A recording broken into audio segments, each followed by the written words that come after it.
Hush. Before the calendar screams its demands and the to-do list floods your mind, stop. Feel the frantic rhythm of the world trying to claim your first thought. You cannot hear the divine whisper above the roar of human urgency. This morning, we are making a sacred pact to exchange the chaotic rush for profound stillness. Let's dismantle the inner noise together so we can finally hear the eternal decree. I am God. Be still. Receive Him. We have made the sacred choice to pause. Now, we must understand that stillness is not a passive event. It is an active discipline.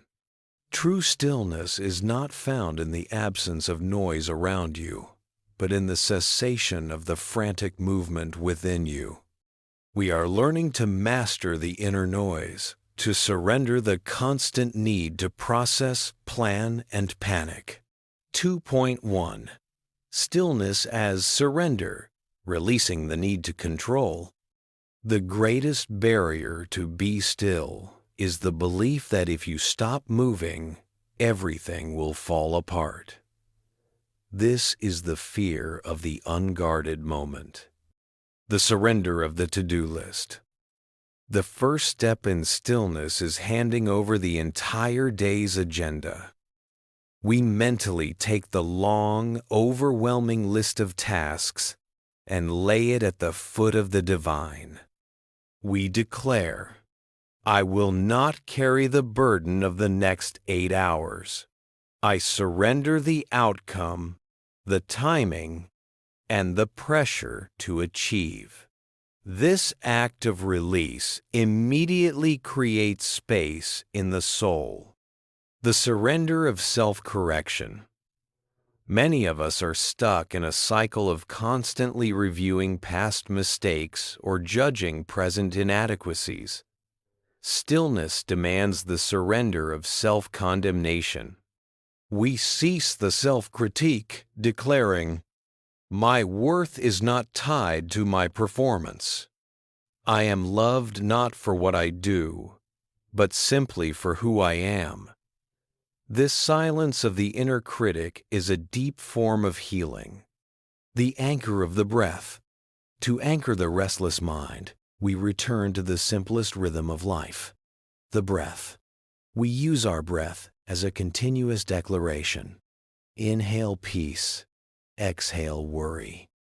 Inhale trust, exhale control.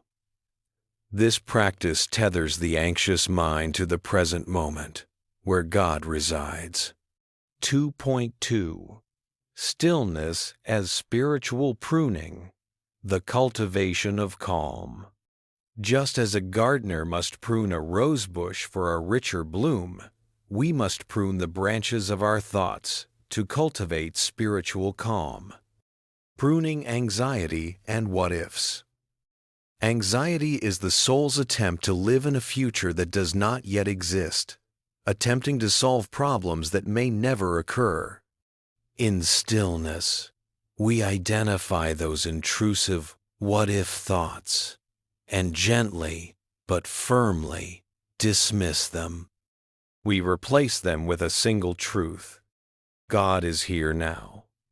This repetitive truth acts as a spiritual hedge, guarding the quiet garden of your mind. The silence of distraction. We often use endless noise podcasts, news, social media, to avoid confronting the deeper questions of our hearts. Stillness requires a deliberate fasting from distraction. This uncomfortable silence is the space where the soul finds its true voice and the divine can speak without competition.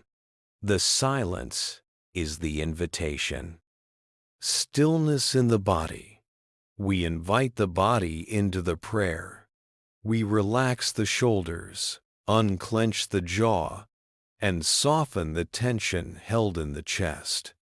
We declare, my body will cooperate with the will of my spirit.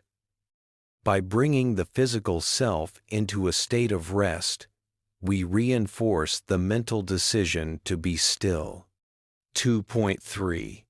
Stillness as preparation making room for revelation. The reason we are asked to be still is not simply to relax, but to prepare the vessel for the powerful revelation that follows, the opportunity to know God. The empty vessel principle. Stillness creates an empty vessel. When we are full of our own ideas, plans, and noise, there is no room for the divine to pour in wisdom. The quiet moment is the declaration, I am empty of my own agenda. Speak, Lord, for your servant is listening. The clarity of direction.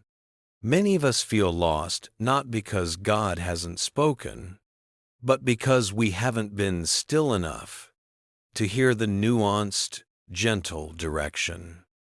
The path forward is often revealed in the clarity that follows deep stillness. We trust that the next right step will become clear, without the need for frantic searching. The seed of patience. Stillness plants the seed of patience. This season teaches us the profound difference between divine timing and human urgency. We learn that things often move fastest when we stop trying to force them. We rest in the perfect rhythm of the master weaver's hands. Embrace this time. Let the quiet work of stillness redefine your perspective. Your soul is calming, your spirit is opening, and you are being prepared to receive the revelation that changes everything.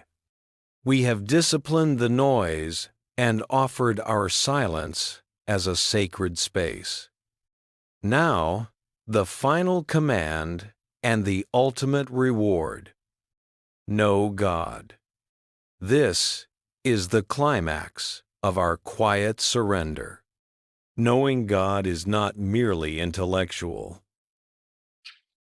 It is the spiritual anchor that makes your soul unshakable, regardless of the storms raging outside. Knowing His sovereignty, the release from control. The moment you truly know God, the burden of control immediately falls from your shoulders.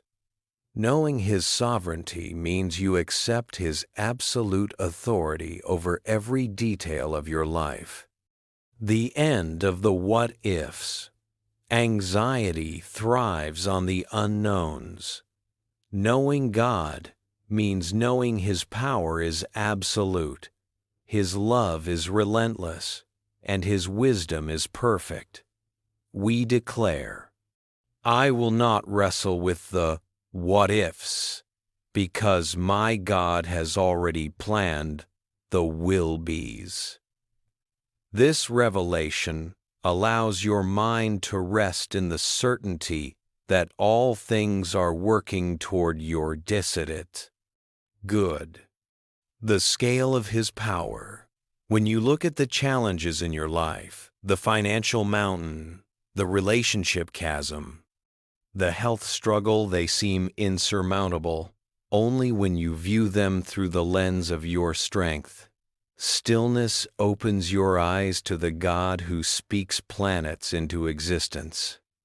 The revelation of His scale makes your problem seem appropriately small. We declare, my problem is large, but my God is infinite. The unfolding map. When you are still, you realize you don't need to see the entire map of your future. You only need to trust the mapmaker.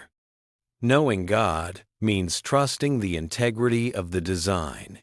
Even if you are currently standing on a blank space, your next step is always revealed in His presence, not in frantic searching. 3.2 Knowing His Character, the Healing of Identity. The deepest healing happens in stillness, because it is where we discover the truth about who we are by knowing the truth about who He is. The silence of shame. Shame whispers that you are defined by your worst moment or your deepest flaws. Knowing God who is infinite, love and mercy silences that accusation. Stillness allows the quiet, constant stream of His acceptance to wash away the self-condemnation. We declare, I am not my past. I am defined by the love that forgave me. The anchor of value. In the stillness, you realize you don't need to earn your worth. Your value is established because you are His creation. This revelation frees you from the exhausting race of performance. You can stop striving and start simply being. This rest is the beginning of true productivity. The source of peace. Peace is not the absence of trouble. It is the presence of God in the midst of trouble. Stillness is the conscious invitation of that presence. Knowing God means realizing that the peace you seek is not outside you, but a gift already planted within you, accessible the moment you stop running. 3.3 Knowing as empowerment, the call to action. The revelation of knowing God is not meant to keep you quiet forever. It is meant to empower your voice for the moment you need to act. Stillness precedes movement. From rest to action. The power gained in stillness is the confidence needed for the marketplace, the family crisis, or the difficult conversation. When you move from a place of knowing God, your actions are deliberate, peaceful, and effective, rather than reactive and frantic. The quiet time fills your emotional reserves for the loud moments. The authority of the known. When you leave this space of stillness, you carry the authority of the one you just encountered. You don't speak for God. You speak from the knowledge of God. This profound certainty changes the way you address fear, financial uncertainty, and sickness. Your declaration is rooted in the known, not the hoped for. The daily renewal. This is your daily renewal. The world will try to steal your stillness the moment you step out the door. Therefore, your commitment to be still must be the cornerstone of every day. This simple act is the greatest rebellion against the chaos of the modern world. Carry this powerful knowledge with you. Let the serenity you found here be the most defining thing about your day. When the world asks why you are so calm, your life will be the silent answer. I know God. You have been still. You have known God. Now, you must carry this deep peace into the marketplace. Do not let the day steal the sacred revelation you received here. The world will tempt you with noise and urgency, but you hold a secret. Your peace is rooted in His sovereignty. When the storm rises, you don't need to run. You simply need to whisper the truth you learned this morning. Be still. Let the knowledge of His immense love and perfect control be the unwavering anchor for your soul. Walk in the freedom of one who knows the ultimate plan. Go forth, dear one, and let your calm be the loudest testimony of all. Amen.